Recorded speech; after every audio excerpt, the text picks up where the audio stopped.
So I suck, I know.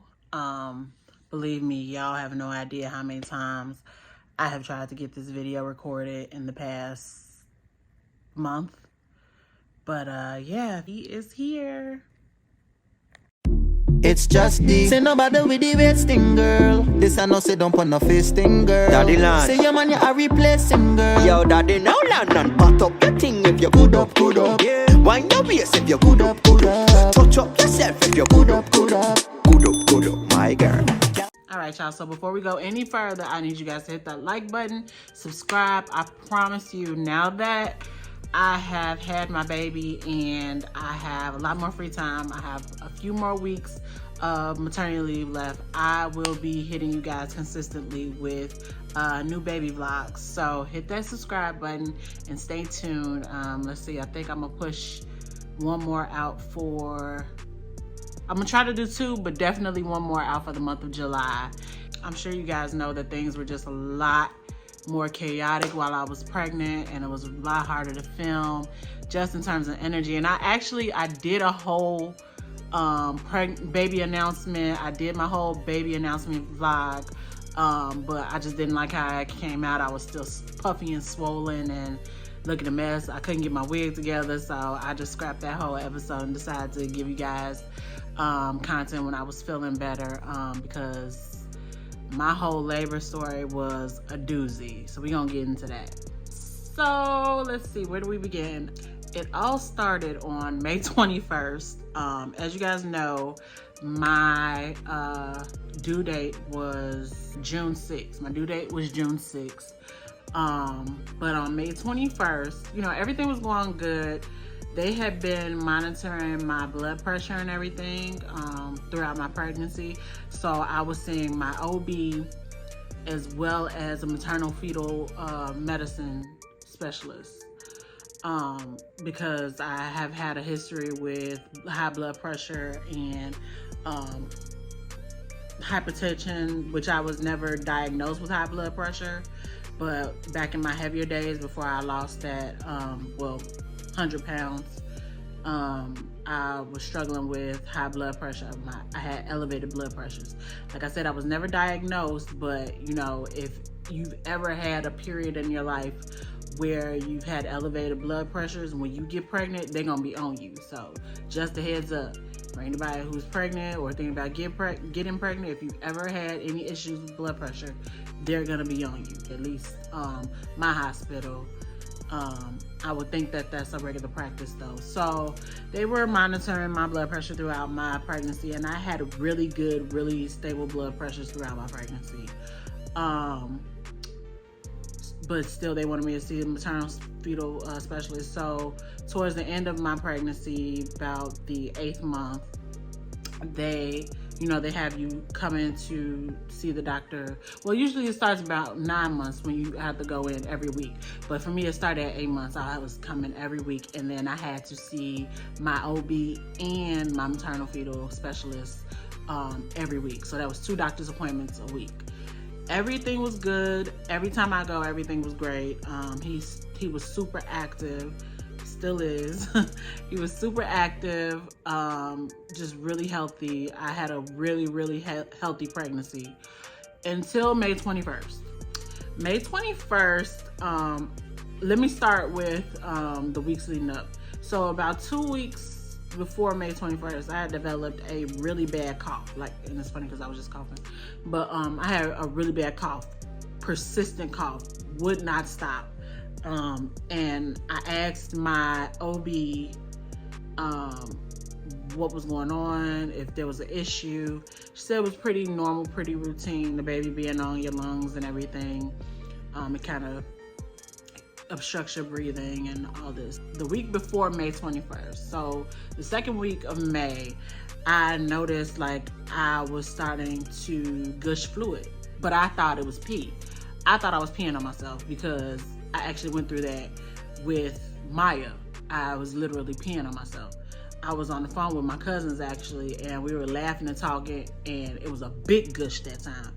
So I'm like, I'm freaking out. I'm like, but I do this thing where I panic, but I panic silently. because I don't want to freak anybody else out.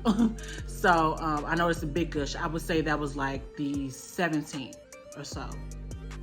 I was on the phone with them and I noticed a big gush. So I'm like, okay, that didn't really feel like pee.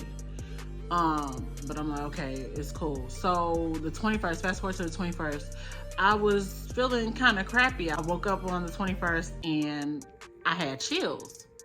I had really bad chills. And I thought it was because, you know, the temperature had dropped and didn't turn my air off. So I woke up, I turned my air off, I turned my fan off, and I went back to sleep. At this point, I'm 37 weeks and 3 days. But it's still not dawning on me like, hey, I turned everything off, I went back to sleep, and when I woke up, I was really hot. I took my temperature, I think my temperature was at like 101 or something like that. So I'm like, at that point, my mom had come in and she had asked me to do something. She asked me to zip her dress up or something like that. She was on her way to a big birthday party and my daughter was gone. This was the first time I had been alone. The one day that I'm alone, everybody was gone.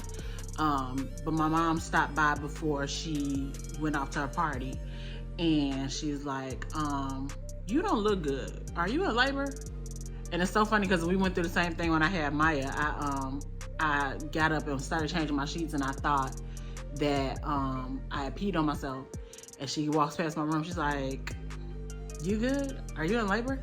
And I'm like, no, I just peed on myself. She comes back and she's looking at my bed. She's like, yeah, no, that's not pee. So she comes by and she's like, you don't look good. Are you in labor? I'm like, no. Because I would think like I would be feeling the baby and a whole lot would be going on. I just thought that there was a cold or something like that.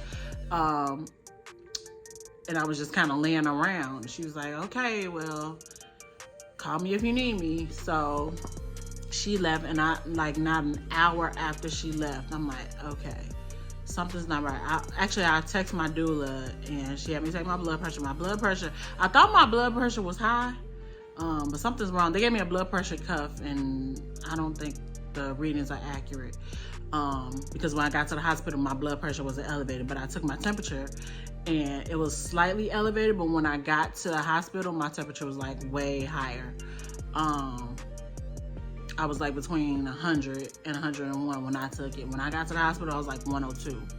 So they hooked me up to the IV. They immediately took me to triage. They hooked me up to the IV. I ended up getting 2 IVs and everything. And they monitored us for like, this is like 7 o'clock. And they monitored us for about 2 hours to about 9 o'clock. And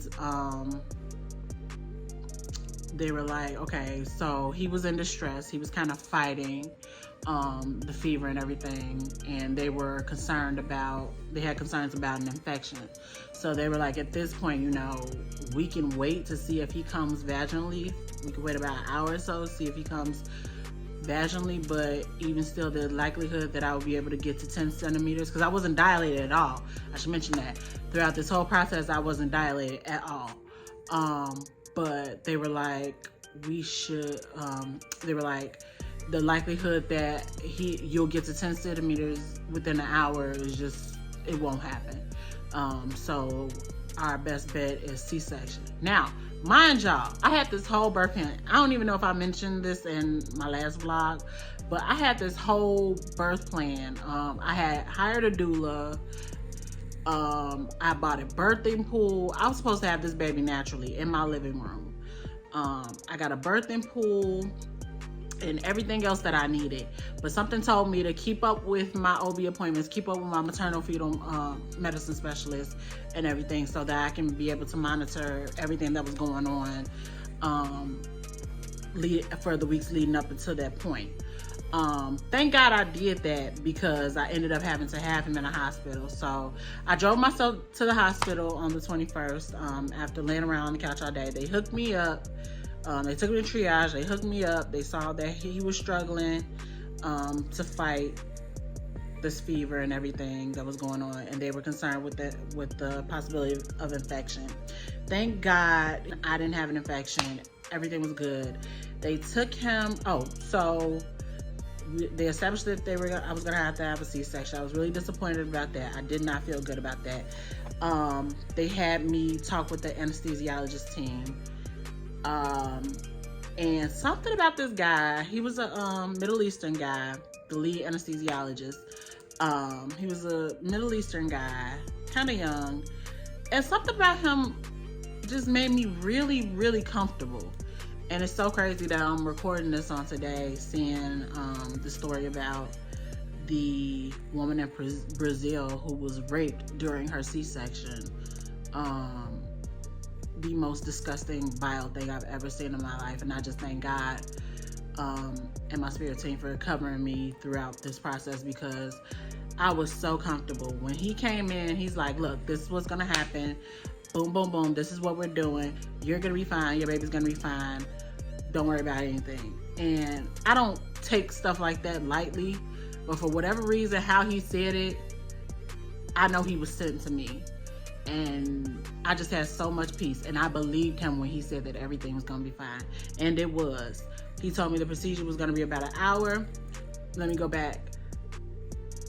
So I called my mom and my daughter at about 8 o'clock and told them, I called them about 9 o'clock, between 8 and 9, and told them that I'm gonna have to have a C-section. He's coming today. So they were both kind of in the same area, so that worked out. My mom picked up my daughter and came to me.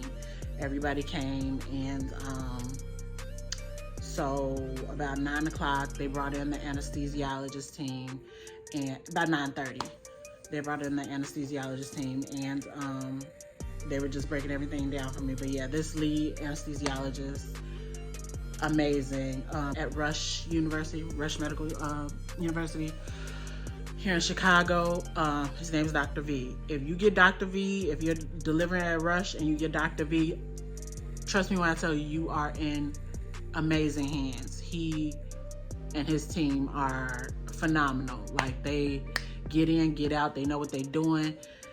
I said I wanted a bikini cut because y'all know I have to get back in my costumes this year. I can't play no games. I'm already back in carnival training. I can't play no games. I'm getting ready for Trinidad Carnival in February. So I need that bikini cut. I'm not finna play with y'all. I'm gonna show y'all a picture of what my C-section scar looks like. It's damn near invisible. It's absolutely beautiful.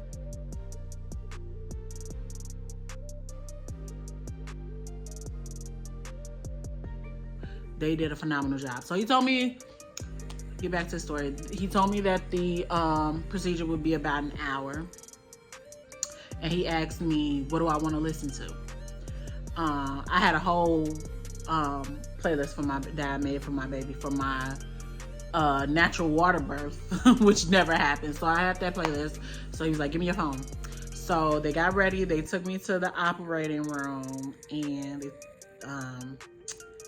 he put on my playlist.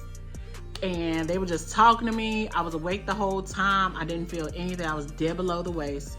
But I was coherent, and I was talking to him. I was talking to everybody.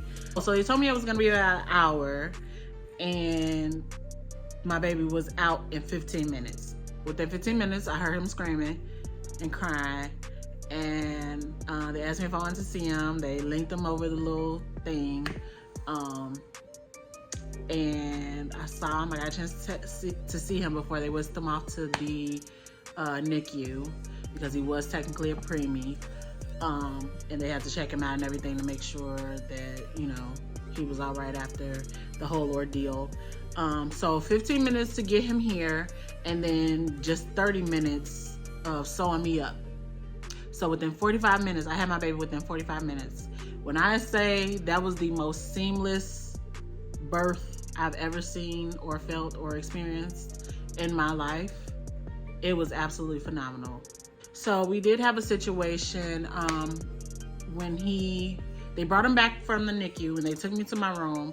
They brought him back from the NICU within like an hour. He was doing really well. He was born 5 pounds 4 ounces, and like I said, he was doing really well. So they brought him within an hour. They brought him to my room. He did have a low blood sugar. So they said that they were gonna have to take him back to, the next day they came back and got him and took him back to the NICU to work on his blood sugar. The issue was I wasn't producing enough milk. I guess because, first of all, I went through this with Maya too. I don't produce a lot of milk, a lot of breast milk, when I get pregnant, and it's really weird. But I wasn't producing enough milk because it was still really early, so they had to do what they had to do to get his sugars back up. So he ended up spending 5 days in the NICU. They released me after 3 days. They discharged me, and just 2 days of coming to visit him, sitting with him and everything, and pumping what I could and rubbing down his gums and everything. He was ready to go. He is an incredible little boy, super strong. He's a Gemini, my Gemini baby. He's a May Gemini. I thought I was gonna have a June Gemini. I was kind of salty about that because I wanted him to have my share of my birth month, but I'm glad that he has his own. So he was born May 21st at 11/11, and he is just perfect. He's everything that I could have wanted and more. But I did learn several things throughout this process. So I'm gonna share 3 things that I learned throughout this pregnancy and just this whole experience, and how different it was, because as most of you know, my first child is 16 years old. So having a baby 16 years later was much different. Even things that I noticed on a day-to-day basis, two months later, purchasing different things that are accessible to me that weren't accessible to me when I had Maya. A lot has changed, and a lot has changed for the better. You know, we live in the age of technology, and you can pretty much look up anything, how to do anything, anything that you may need, you can think of that you may need, you can find it. So that is a blessing in itself. But yeah, 3 things that I learned throughout this pregnancy. Number 1, I have an unusually high tolerance for pain. And it's really weird because I have like tattoos and piercings. I had a lot of piercings at one point. But my tolerance for tattoos isn't as high. I haven't had a tattoo in like 8 years. No, that's a lie. I got a cover up like maybe 4 years ago. Yeah, so I haven't had a tattoo in like 4 years. And I don't, even when I got tattoos, I didn't get them often. But in terms of like physical pain, surgical pain, first of all, the C-section is my first surgery. But in terms of like, you know, just like cuts and bruises and getting into fights and things like that, like I have a really high tolerance for pain, and I didn't realize that until, you know, throughout this pregnancy, being able to move and do different things that, according to most people, I shouldn't be able to do at 9 months pregnant. And even after having a C-section, being up, I hear so many stories about women that weren't able to move for like a week after they had their C-section and everything. And I was up making TikToks, jumping around and everything, like when they discharged me from the hospital. Like I say 6 days after my C-section, I was good. I only had 1 day. They say that first 3 days in the hospital is like the worst, but I only had 1 day in the hospital that was just like unbearable, where it was like, okay, I'm not getting out of bed today. I only had 1 day like that. The rest of the time, you know, I milked it. I got the wheelchair service and everything to the NICU, but yeah, I was good. And I think that's just a testament to how amazing my surgical team was. My surgical team and my anesthesiologist and everybody was. Number 2, I really suck at labor. This is why I don't need to be having no more kids, and I'm definitely not. This is it. But I suck at labor. Labor is, I feel like I'm a person, I'm a Jacqueline of all trades. I'm a person that can do anything. Labor is not my strong suit. I don't do labor well. Like I said, I have a high tolerance of pain, so it's not even a matter of I'm complaining, I'm in pain, nothing like that. It's the fact that I don't have my sense of urgency when it comes to me being in labor is not there. And it's more so from a psychological standpoint. I'm a person that doesn't like to incite fear or panic. So in order to not do that, I hold everything inside. I will not ask for help if something's going on. You could be sitting right next to me and I could be freaking out. I'll just sit there like, I won't scream, I won't say help, I won't do nothing, like nothing. I like to deal with things on my own. So this is, like I said, the second time that I didn't really know I was in labor. And even when I found out, I'm like, well, let's wait. Because they kept asking me in the hospital, they kept asking me if I wanted to call my family. I'm like, well, let's wait. We don't know if he's coming. We don't know for sure if he's coming today. And they're looking at me like, bitch, he's coming. Like, who you talking to? We are the professionals. He's coming. Like, well, let's just wait. I'll call them when we're absolutely sure. So yeah, I don't do labor well. That's not my strong suit. Number 3 kind of ties into the last one. Along with not wanting to incite fear or panic, I don't like to inconvenience people. I felt really bad that the one day that I was home alone, and everybody had something to do, something legit to do, I went into labor, and that was part of the reason why I didn't call anybody. My daughter was at her grandfather's funeral, and when I went into labor, and I just felt really bad. My mom was at a big 70th birthday gala that she had been preparing for, and bought a beautiful dress and was face beat down, and here I am going into labor. She just asked me if I was in labor.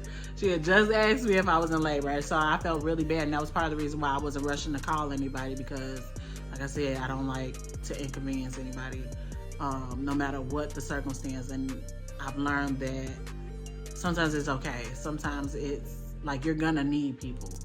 I really struggled with needing people, and with asking for help. And now I'm in a position where I really don't have a choice. I'm 35 with a newborn, and I can't do it all by myself. I have a full life, a full schedule, businesses and everything else. I don't have a choice but to ask for help. So yeah, that's something that I've learned, that, you know, it's inevitable. You're gonna need somebody. So next I want to get into a few FAQs that I've received. I was supposed to do a whole FAQ episode after my baby shower episode, and yeah, that didn't happen because my baby shower was May 7th, so I ended up having him a couple weeks on May 21st. So I really didn't get a chance to shoot anything and edit it and get it up to you guys. So I'm gonna get into the FAQ, and these are just a few questions that people have asked me throughout the pregnancy, since I've had the baby and all of that. So first of all, what is his name? My son's name is Winsome Nikolai. I made up this name because I met a woman in Barbados a few years ago. Her name was Wincia. And I always said, I thought the name was so beautiful. I always said that if I had another daughter, I would name her Wincia. It happened that he was a boy, because you guys know I thought he was a girl. So I was set to name her Wincia. But when we found out it was a boy, I had to change it up. So I gave him Winsome. And I love it because it's unique. And we call him Win, or Simi for short. Of course, we have a host of other silly nicknames that we give him, but you can call him Win or Simi for short.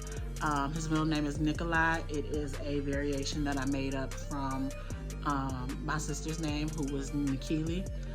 She passed on. She's no longer with us, so I definitely wanted to give my next child, well, if I had another child, I said I wanted to give that child some variation of her name. So she was Nikili, and he is Nikolai.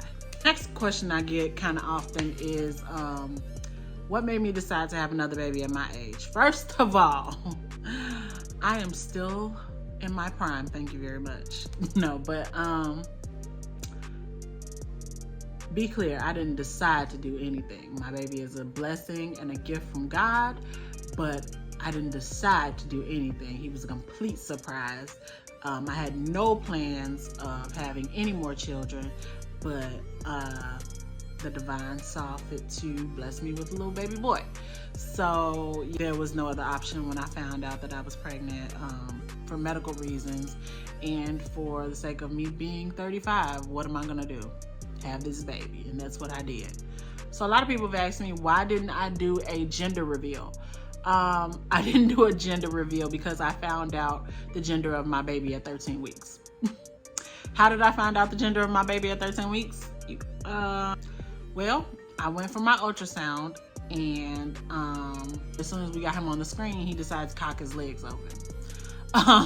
And yeah, there was no denying. And it was funny because ultrasound tech was like, well, you know, maybe you know, that could be anything. When it's this early, that could be a tail, it could be anything, which is true.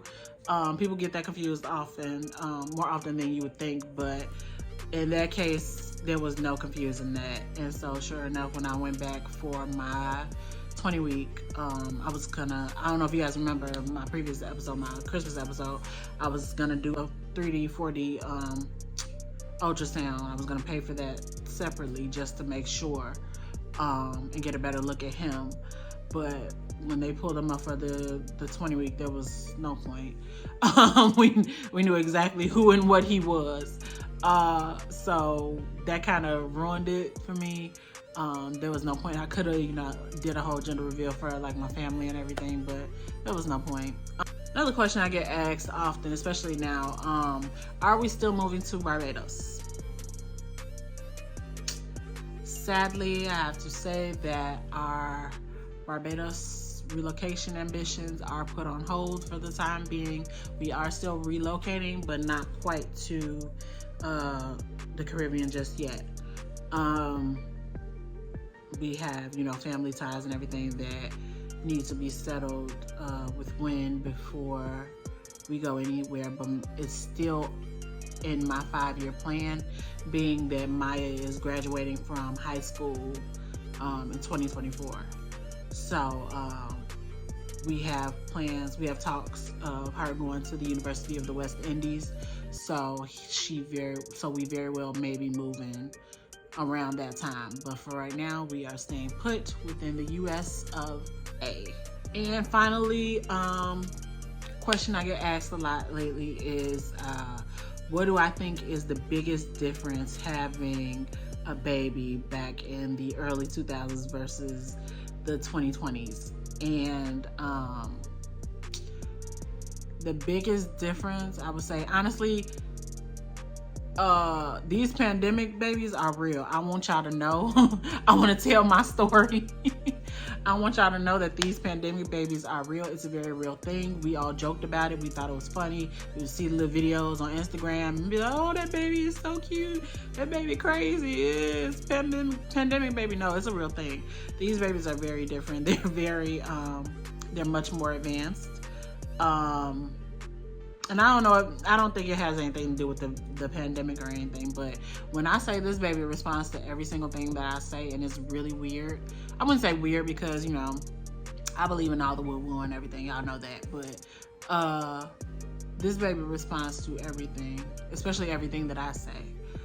And it's a clear response. If I say, do something, or even as early as him being in the womb, when it was like he could hear my voice and respond to different things that I say. Maya was laying on my stomach one day and we were playing, she was talking mess or whatever, and I was like, kick her, Win. I was like, let's beat up, Win. And he started kicking, and her face was up against my belly, like he started kicking and punching her while I was hitting her and stuff. And it was like, okay, so it's not just me, she sees it, like everybody sees it. Like, when I say these pandemic babies are different, and even like now he's holding his bottle. He's 7 weeks old today. Well, not today, on Saturday. He's 7 weeks old. He's holding his own bottle. He's scooting across surfaces.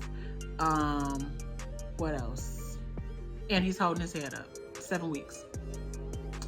So yeah, if you're thinking to have a baby or you're getting ready to have a baby post-pandemic, just know these babies are very, very different from the old babies, from the babies we used to. So be prepared. Oh.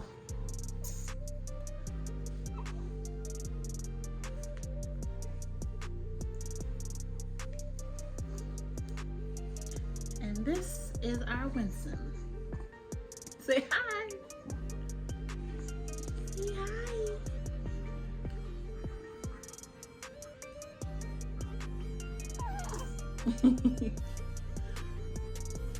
Crazy. Hi guys, it's me, It's the firstborn. the best one in the family. Clearly not. So what do you think About being a big sister? What's it been like past 7 weeks? It was a bit of a struggle at first because I didn't know how to change diapers. He kept doodling, so Yeah. that was difficult. But he's funny. I love him. Oh, we be fighting, y'all. But he be swinging at me, so. Yeah, I told them how you was getting whooped when he was in the womb. Yeah, I did. It's funny. She's still getting whooped too. It's alright. Just wait till you're my age. You're still gonna be getting whooped because you're gonna be like twice your height. Any advice for anybody that's any of the younger kids that are having baby brothers or sisters soon? Be patient with your parents. Yeah. Why you need to be patient with the parents? Cause, I mean, like, you just had a baby. Pain, like, stress. You said that like I was bothering you.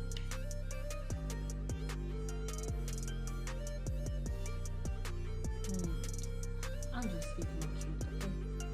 That's how we gonna work that one. You just spit on me. Yeah, he did. Right, you worried about being patient with me. Okay. At least I don't spit and doodle on I'm you. just saying, like, if you usually give your parent a hard time, like, you can relate. Okay, you just worded it wrong. Got you. Give your parents a break is what she's saying. Yeah, I guess. Appreciate it. Sound advice, thank you. And don't be screaming at the kids. It's just a kid. It just got hit. Yeah. You be screaming at my baby? No. I'm just saying, I know people that do that, and it's sick. Don't yell at the babies. Why is she looking at me? Because you got that big old shirt on him. She dressed him today, y'all. It said little brother, so I was like, you But my he little could- brother, so But you knew he wouldn't be able to fit that for like another month. You just wanted him to have that on camera. I'm like, I'm dressing you. It said little brother. Like, just put two and two together. All right, Maya. Thank you for stopping by. She'll be his own pants on my baby. I tried to pull them up. I pulled them up when Stop playing with my son. No, because I pulled them up when I first put them on, and you was like, why they so high? So, Yeah, because you had him up to his chin. Get out. he could be Steve Urkel for a day. Stop playing with him. Stop playing with that brother. Hey, Woody. Say hi. All right, guys. Thanks for tuning in. Until next time, don't forget to like, comment, subscribe. Anything else? No, All right. don't follow me because I ain't got nothing for y'all. Yeah. We know everything's private. You and your spam pages. Goodbye. Bye. Oh, wait. Y'all, I'm starting a Waist Bees business. She is. Yeah. She is. So that's coming soon. We'll probably vlog that journey. Her life as an entrepreneur or something. And I cook. I might start Yeah, cooking. she cooks. Who She's getting knows? ready for college Yeah. in 2 years. So she's getting a hustle on now because she knows she's gonna need that extra money. So I'm only sending enough for noodles. I'm only sending enough to feed you. I got a kid to take care of, sorry. Is that slide? Probably. Come on, man, don't spit on Well. yourself on camera. Yep. All right, guys, thanks for tuning in. Bye. Yeah, you forget the big life. Say money they a bucket for the big life. Come let me fill the socket with the big light. Yeah, I me bruise, so you tight. Baby.